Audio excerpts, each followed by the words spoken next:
Shalom ibu bapak saudara terkasih dalam nama Tuhan kita Yesus. Semangat pagi.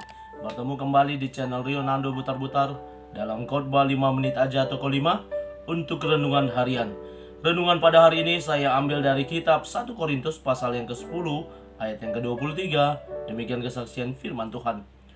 Segala sesuatu diperbolehkan, benar, tetapi bukan segala sesuatu berguna. Segala sesuatu diperbolehkan, benar, tetapi bukan segala sesuatu membangun. Kebebasan.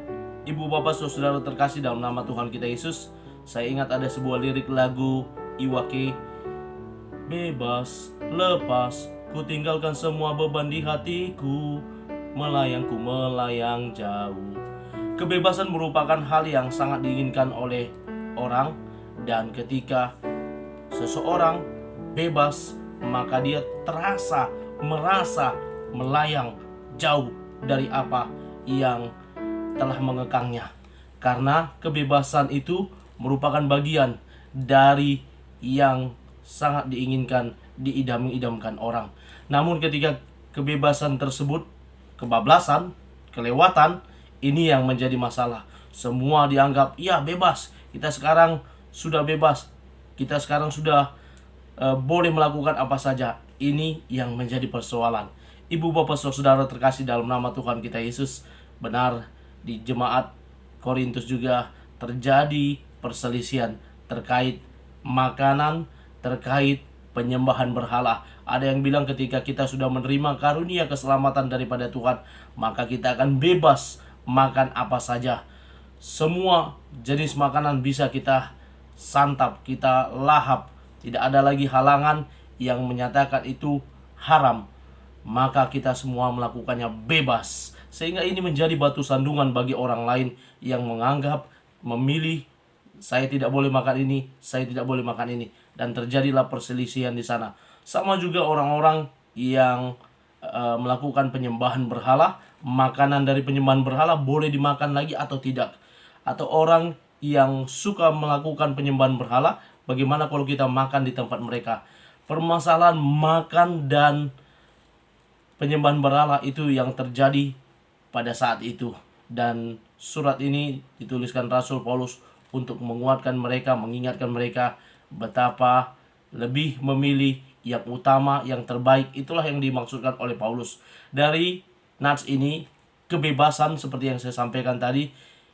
Namun mari kita bijaksana dalam menyikapi kebebasan. Yang pertama, lebih menjauhkan diri dari penyembahan berhala. Itu yang mau diingatkan kepada kita. Walaupun kita bebas melakukan apa saja, tapi kita harus juga bisa memilih. Kita membebaskan diri kita untuk menjauhkan diri kita juga dari yang namanya penyembahan berhala. Lalu yang kedua, walaupun kita bebas melakukan apa saja, benar, segala sesuatu diperbolehkan, tapi tidak segala sesuatunya berguna, dikatakan Paulus. Maka apa yang harus kita utamakan? Utamakanlah yang kedua, hal-hal yang berguna. Apa yang berguna, itulah yang kita lakukan. Dan saya rasa kita tahu apa yang lebih berguna bagi kita terkait makanan. Apakah berguna kita menyantap ini itu semua, itu kita yang mengetahuinya. Terkait pekerjaan, melakukan ini itu, kita juga yang mengetahuinya. Lakukan, utamakan yang berguna.